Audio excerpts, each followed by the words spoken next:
Okay, we're back. Your favorite unprofessional philosopher. Early in the morning, creeping around. The sun's coming up a little bit earlier these days, so it's almost up, but it's still quite not reasonable time outside. Anyway, so it's easy like Sunday morning, like they say. So figure we talk about some nice, relaxing, something to put ourselves at ease. And of course, I'm talking about death. I'm good. All right, I'll be here. But seriously, I probably have about a week or two left of being a professional YouTuber before I go back to my duties as a non-professional YouTuber and get back into the teaching swing of things, full swing. Although it's already started. Okay. Anyway, so I saw this video um, floating around on the old YouTubers.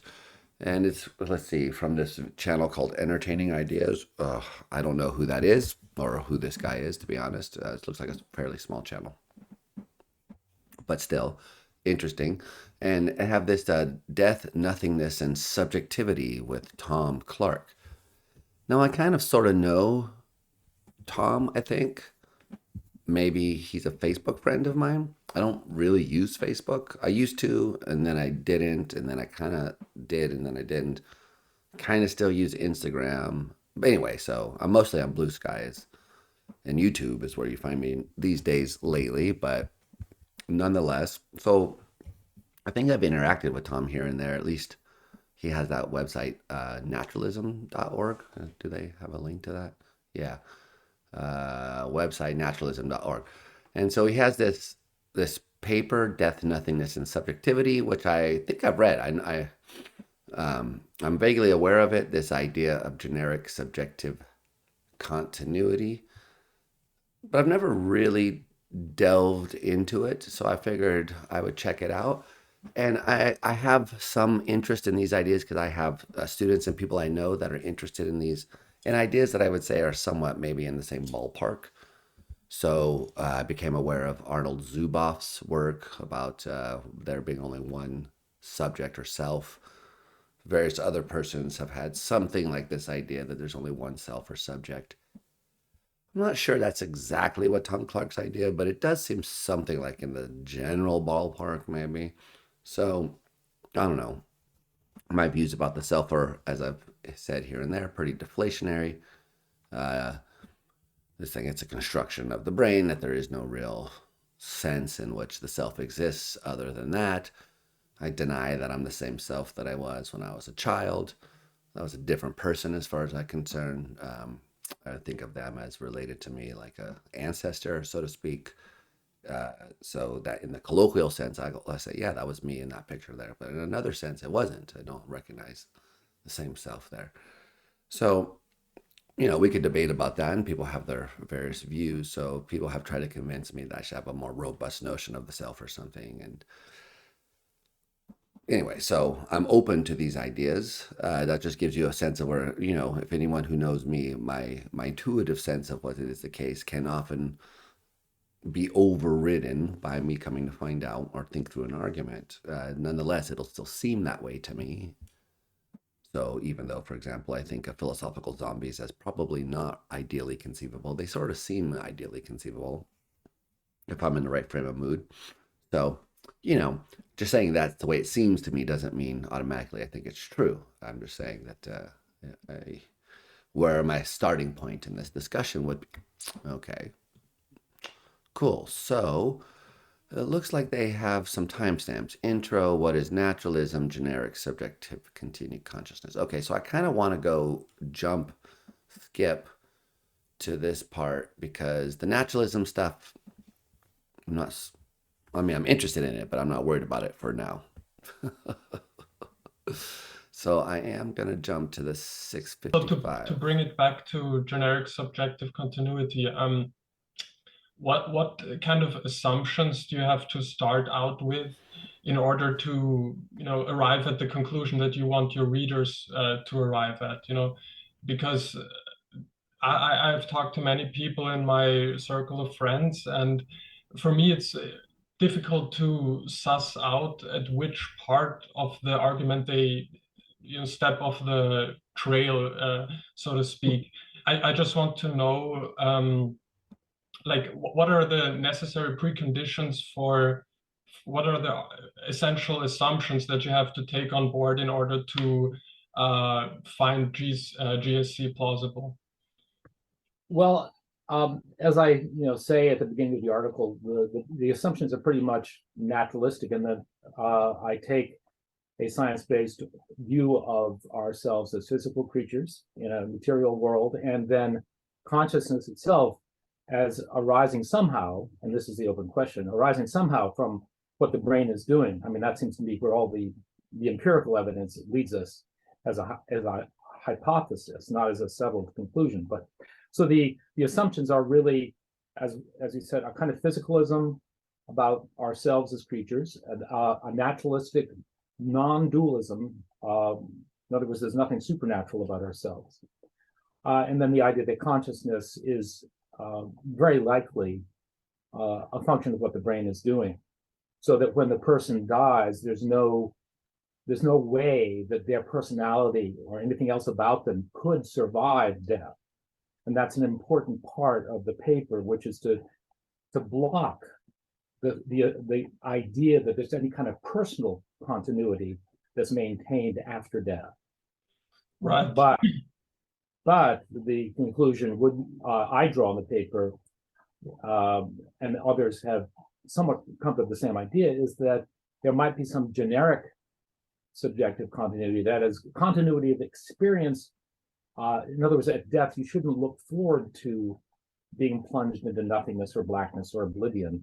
You should anticipate that there will be more experience arising, but not in the context of being you as a person, as a particular person. Mm-hmm.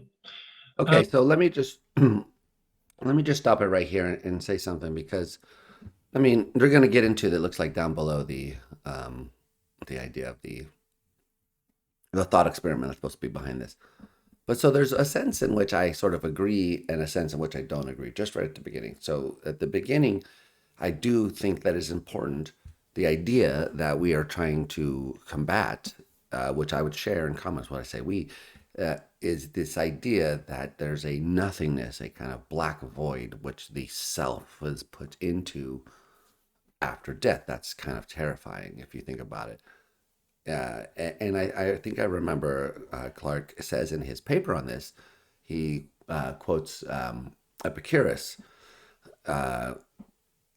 that famous argument that Epicurus gave. I think it was Epicurus. Now I'm thinking of Epictetus for some reason. But anyway, this famous argument that, why should you fear death? You didn't fear the time before you were born. So the time before you were born, there was nothing. Time after you're born, excuse me, time after you die will be similar to that. So and it's not like there is a black void of non-existence from which I emerged. That's the way that Clark wants to put this debate. And I think it's correct to say that this idea of personal continuity, in his terms, that from the point of view of my experience, I'm just here in the world. And it's like this kind of eternal present. Whenever I am, it's just there, I am. So I agree with that. And it's wrong to think of the cessation of that as this awareness bit going into a black pit. Rather, it's just the non existence of, well, my experience, I would say. So the idea that there will be experience after mine in the form of some other point of view perfectly compatible, perfectly makes sense. Obviously, I agree with that. So the idea that I should stop thinking of my own death as a descent of me into some black void of empty, void of experience and some terrifying darkness, of that sort, rather to think of it as the time akin to the time before I was born as simply not existing, and then to recognize that there will be other persons, other creatures having experience from their point of view. I think that's all perfectly fine. I don't understand how we get from those kind of common sense good points to something more subjective about there being continuity of a generic subjectivity. So if all that means is there will be experiences, then of course, yes. But in what sense is there?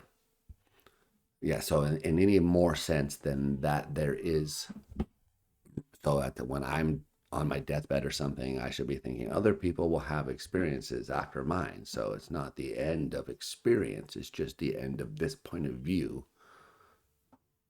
Okay, but it's the end of that point of view, which is the thing that people, I would say, are I mean, yeah, so the fact that experience continues, it doesn't seem to deal with the fact that it's this point of view um, that is going to be gone. And that's the thing that matters. So I do think that I'm sort of confused about what we're supposed to get out of this. So, okay, so we got the idea of what it is a little bit. Let's continue. I remember that is something I think you mentioned criticisms of this view on your website as well, and namely that some say that this notion of diving into an oblivion or into nothingness, that's not something that atheists really believe. That's more to be taken poetically, because there's no other way to express these ideas. So kind of how do you counter that? Are you really of the opinion that most non-religious people really think, okay, at death I go down into a deep dark hole or into some sort of void, basically? Well, I cite plenty of examples in the article of people who espouse exactly this point of view, including some philosophers. So I don't think it's a straw man, but to the extent that people don't buy that view, that's fine with me, because that's So the question wasn't isn't a straw man, but is there poetic license being taken because there's no other way? Even when I was saying like, after before your time there was nothing, after your time I'm not. So you can't help but express yourself in this way. So I think that was what the questioner was asking. Um, who is this? Christian Petschnig? I can't say that name. Okay. for all the view that I'm trying to refute. Mm. So I mean, that's fine. If atheists and humanists really don't believe in nothingness, then the question I would pose to them is, what should you anticipate at death? Mm. Mm. That leads to my conclusion, namely that you should anticipate more experience. So it's That's I don't see that as the conclusion, so I don't understand why the claim is that you should anticipate. I mean, so in the sense that I was just saying, you should anticipate that there will be other experiences. Yes, but you should anticipate. What was I saw this comedian the other day? He said it's like the end of The Sopranos. So it's just so it's not like so. Yes, there's you, the point of view, and so we're watching it. There's a blackness on the screen, but it's just the cessation of experience, the cessation of a point of view. Um, so we're gonna get into the thought experiment. I'm never moved by these thought experiments, but okay. So uh, anyway, let's. if I'm wrong about what atheists and humanists think, or most secular folks think as a general rule, if they're merely being poetic about nothingness and blackness and oblivion, that's okay with me. Mm. Right. I see what you're saying. Yeah. But I should say I've seen so many instances of this misconception that I don't think it's a straw man. In other words, I try to present evidence that it is not a straw man that I'm opposing here, but something that's quite real in people's thinking about what they're anticipating at death. Mm-hmm. Mm-hmm. And I think it's quite understandable to anticipate it, because we have this natural tendency to project ourselves into a situation where the body has dissolved. And so what's next? I mean, it's a perfectly natural thing to have in your mind as the prospect of death approaches. Mm-hmm. So if one were to suppose that one is sort of plunged into blackness or nothingness, that's kind of a possible way of projecting yourself into a situation which you don't know what's next. But another way of projecting yourself, not you as a person, but simply as an experiencing being, is the continuation of experience. Because, as I point out in the paper, you've never not been here as far as your experience is concerned, right? You can't. Yeah. So first, there's a lot going on in this little bit. First, just on that last bit, I don't know if I've never not been here. At various experiences, I would say I was not there. So did I have those experiences, or were they just experiences? I don't know. So I've had some, and I don't think that questions. I think you can have a representation as of no one having the following experience. Okay. So maybe you disagree with me, but I certainly feel like ego dissolution and absence of the self. Never met the DMT elves, but uh, that would be fun to do. Okay, so I'm getting distracted. The point though is, um, well, no, I'm totally distracted. But okay, so these experiences that seem to be one where you're absent. Now you could debate that in a way, but also there's the question of dreamless sleep and whether you have experience of a dreamless sleep. So whether there would be some sense. I mean, I kind of take this argument seriously that when you wake up in the morning, someone says, "How'd you sleep?" You say, "Oh, I slept horrible." How do you know?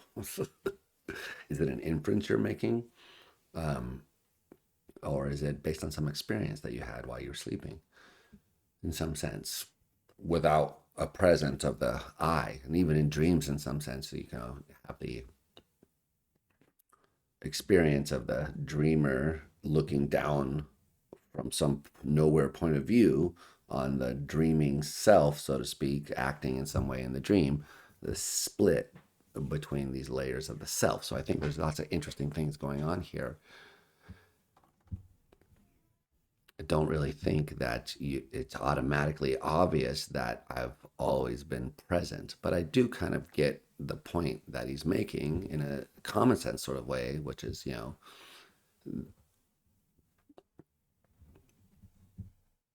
when you wake up, off sometimes you're like surprised by how much time has passed. Like, what time is it? Oh, I slept for a day and a half. I've been in a coma for 20 years. So we do have this sense in which, yeah, when consciousness is present, it just plunges you into a now, here. So I agree with that. But what else was he saying? Because there was stuff that was going on earlier that I wanted to. Natural tendency to project ourselves into a situation. Right. Okay. So So when I interact with this, there's part of me that thinks, is this just like psychological advice for the naturalist, for the non-spiritualist, for someone who doesn't believe in life after death in any like personal way? So instead of psychologically thinking that as you're dying, what's going to happen is like experience, then like a pit of emptiness, you should anticipate it's like, here's this point of view on the world, experience is happening. Then that goes out, but there's other points of view on the world that continue. Experience continues. It's not me entering a dark void. So if it's just a psychological twist, where one reconceptualizes how one's relationship with the end of one's life, that seems to me like maybe it's good advice. However, if one thinks there's anything more than that, then I start to get confused. Is there some sense in which there is a generic subjective continuity above and beyond the idea that there are just other experiences, and that consciousness is a kind of point of view on the world, and that so where there's consciousness, there's going to be a point of view on the world. If there's anything more than that, I get a little confused. So I'd like to find out. Where the body has dissolved. And so what's next? I mean, it's a perfectly natural thing to have in your mind as the prospect of death approaches. So if one were to suppose that one is sort of plunged into blackness or nothingness, that's kind of a a possible way of projecting yourself into a situation which you don't know what's next. But another way of projecting yourself, not you as a person, but simply as an experiencing being, is the continuation of experience. Because, as I point out in the paper, you've never not been here as far as your experience is concerned. Right? You can't, experience is always present for itself, and it happens to be present for itself in this context and in the context that's over there in Germany. Austria, Vienna. Yeah, sorry. Okay. Close. Close. Accent is similar, yeah. Yeah, no, my apologies.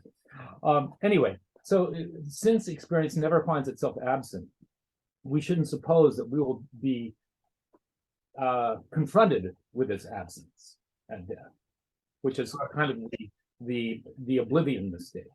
Yeah, yeah. Right. Sorry, I was just gonna ask you how you would explain to somebody who's maybe not philosophically trained or hasn't thought a lot about that, what consciousness is, because that may be like one of the problems, at least that I've encountered when I try to communicate this idea to other people, that they have a differing view of consciousness. For them, consciousness means like the ability to think about yourself, or like this inner monologue that you have. Like some confuse it with the inner monologue that they have. So some people, they think I have consciousness, which I think is the wrong way to look at it. It's like there's consciousness, and then within that there's your identity. The I is basically manufactured, or but I wanna let you say more on this topic of consciousness, and if that is in fact a problem, that people just start out with differing ideas of what consciousness is. Yeah, well, of course, there's debate about what consciousness fundamentally is. In the philo-scientific community, as I call it, the philosophical scientific community, my neologism is philo-scientific, to describe the people who work on consciousness. It transcends the boundary between philosophy and science. I don't think there's a clear boundary there anyway. But so the conception of consciousness that I have in mind is fairly straightforward. It's the idea that whatever you're feeling right now, or seeing or experiencing, the way to point to it is think about, in your current experience, what is your visual experience like? Well, you're looking at a screen, you're seeing colors, you're feeling sensations, or you sit or stand, you're hearing things, you're smelling things, touching things. All of this is part of your conscious experience. So sensory consciousness is basic to the idea of consciousness that I have in mind. So it needn't be very complicated. Interesting. Sensory consciousness. I would say what is likeness is basic. But I guess what he's saying is, yeah, you don't need to have this self-reflective or something like that. These guys always hate on the higher order theories and stuff like that. It's not clear why, but that's a different question, because ordinary consciousness might require this kind of inner awareness. Maybe it doesn't, but sensory consciousness might include it. So yeah, I think he's trying to say he thinks of this as a fairly simple first order kind of theory, that is some state not involving high levels of cognition or machinery in the brain, so fairly low level stuff. Maybe that's right.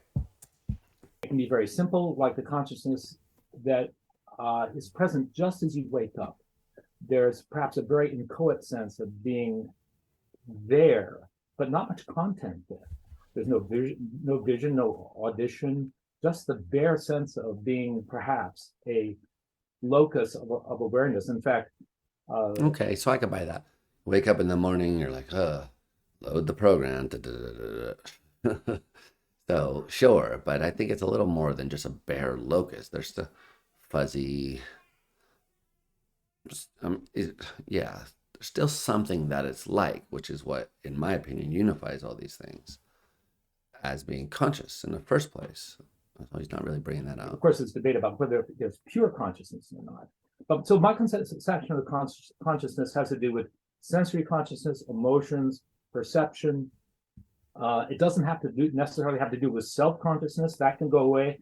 In meditative states, you can have the sense of self that you described drop completely away. And so there's simply... Yeah, exactly. So by the way, just in case anyone cares, you could be a higher order theorist and still agree with this, because as I said, you could have like kind of inner awareness portray what's going on as a dissolving of the self, and that's perfectly fine, because anyway, no one cares about that stuff. But yes, I like that. Okay. the contents of consciousness without... But then how are you always present then? So if he's acknowledging this, so in this, when the self dissolves in these kind of experiences, that experience,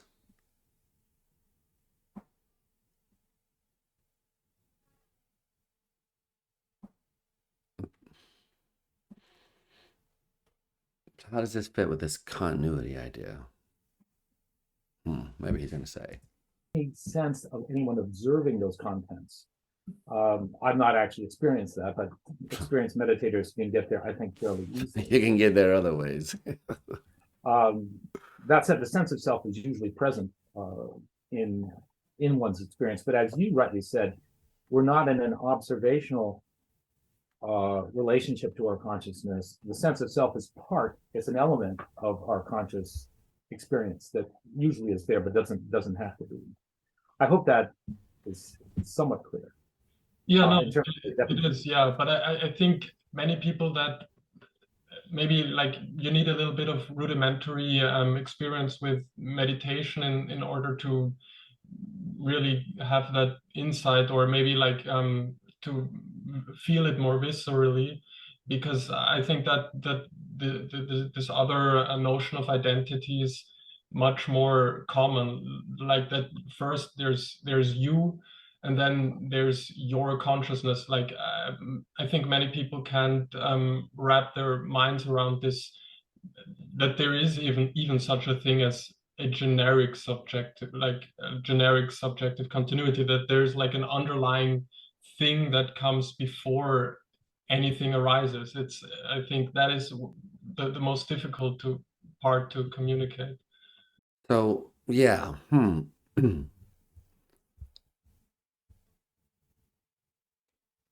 Are they just talking about like this what is like business and saying that that's prior to the self?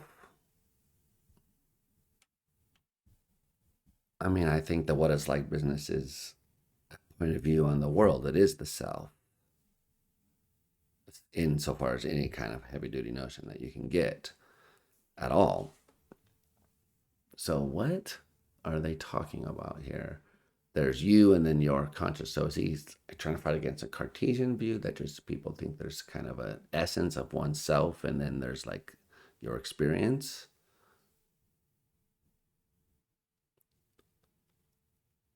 So I don't understand. So I might be confused, but it seems to me that the basic idea is simply that there's something that it's like to be me. There's something that it's like to be you.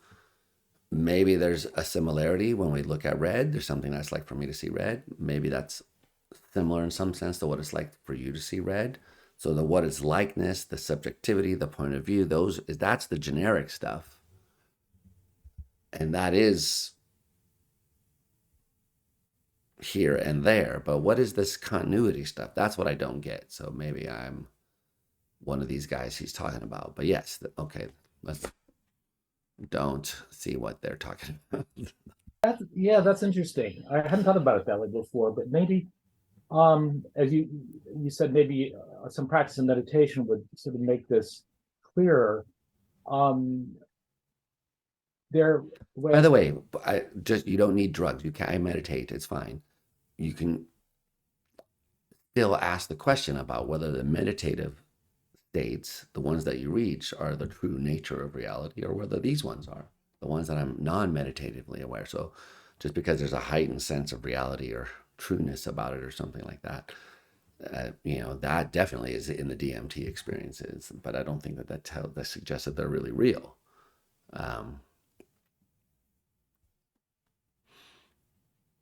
Psychologically, they're real. Hallucinogenically, they're real. But other than that, they're not. So yeah, I don't really understand any more than I usually do what it means for there to be a continuity. It's like saying if you have a piece of gold and you melt it, there's other gold out there. I guess you have to do more than melt it, incinerate it. Can you incinerate gold? I don't know. Let's be alchemists and change it into lead.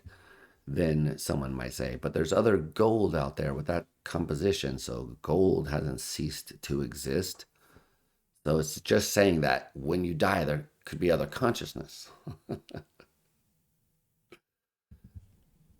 Okay, yeah, I'm finding this more challenging than I thought, but okay. Their contents, being conscious involve different contents of consciousness, the sensations, thoughts. I think people can understand that. They can distinguish a thought from a sensation, from an emotion, and see that these are all part of their conscious experience, right? I don't think that's controversial or difficult for people to grasp. So what you're saying is that people might have a sense of being a center of consciousness, so that they can't understand what it would mean to be, for generic subjectivity or generic subjective continuity to be a possibility. The way I see it, the sense of being a self is kind of generic to begin with, because the me that I feel that's looking out at the world doesn't have any particular characteristics. It's simply the sense of being a self. And I would assume that you sort of feel the same way, but what you sort of see in your experience is different, obviously, than mine. But the self that's having it is kind of already generic in a way, because if I asked you, Chris, who are you? You would point to all the possible differences between you and me in terms of what your experience is like, what your personality is like. So but the sense of self that is present in your experience, I don't think can be discriminated from one person to another. And in a way, that sort of sense of being a perspective that's looking out at the world is what is probably carried over, because most centers of consciousness, I would guess, have this kind of self-model, as philosopher Thomas Metzinger would put it, a self-model that experiences, that as part of the experience, you feel like there is this self having the experience. Yeah, so this is the stuff, I'm glad he said that. This is exactly what made me think of all the Arnold Zuboff stuff when I was thinking about this, because that is basically one way to put Zuboff's view, why there's only one self. I think there's more to it. It has a bunch of thought experiments and Parfit style imaginative stuff, which is all very fun and good. I think the problem with Zuboff's view is that he wants to think, what is the self? Maybe it's just nothing. But there is a point of view, that is for sure. But how is that continuous? What continuity is there? That there are points of, there's this point of view, that point of view, that point of view. So when this one stops, there are other points of view. Okay, good. But that's not me thinking like there's some continuity between this point of view and that point of view. There already is right now a continuity between this point of view and your point of view, because already right now, all the stuff he's talking about is the same. Oh, it just switched into light mode. Is it getting light outside? Is this getting longer than I thought? Well, let's go ahead and try to make it through this section, because I know they get to, maybe we'll save a second section for the transformation thought experiment and then the ethical implications, which are interesting, and I do want to hear what they're saying, but I want to understand this. What Sam Harris is always hammering at, and I agree with him, is that there is no real entity apart from experiences, even though it might feel like it. So it's a tricky question. I don't know. I agree with that. I didn't know I agreed with Sam Harris on that. Quite understood your what you think people might be puzzled about when it comes to consciousness. Maybe if you want to say more, please. Yeah, I was just speculating what could be the the reason or the most common reason for why this argument is misunderstood, because I don't know, it was kind of intuitive, like for me, the understanding of this argument. And so I think, and also what I think, if you spend a lot of time, thinking about this and studying this. I remember I recently heard this idea by Steven Pinker of the curse of knowledge, I think he called it, that like if you know something, it's hard for you to empathize with somebody that doesn't know that, and so it's you maybe like leave out things in your explanation because you just assume this is understood by everyone. So, Right, right. I'm just wondering if you ever um, thought about like taking a different approach at explaining your idea of generic subjective continuity. What is, in your experience, the most common misunderstanding about this? Usually it's that something personal is getting carried over, at which point people object. Well, of course, this can't be anything personal carried over, so I must be making a mistake. And that's an understandable objection, but I try to make clear that there's nothing personal carried over. I think, Well, but there's nothing carried over at all, or else something is being carried over right now. So this whole carried over stuff, there's nothing generic carried over. There's nothing personal carried over because the concept of carrying over is weird. What happens is there's experience, and experience is an interesting thing, such that it always presents a point of view on the world as being here now. That's kind of its nature.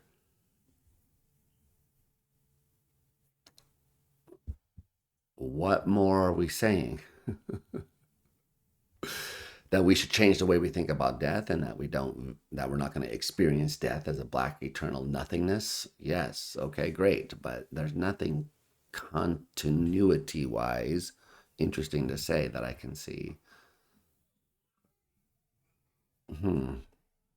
Okay, well, oops, I hear chaos downstairs, which means my time sneaking around is up. I'm going to come back to finish this because this is interesting.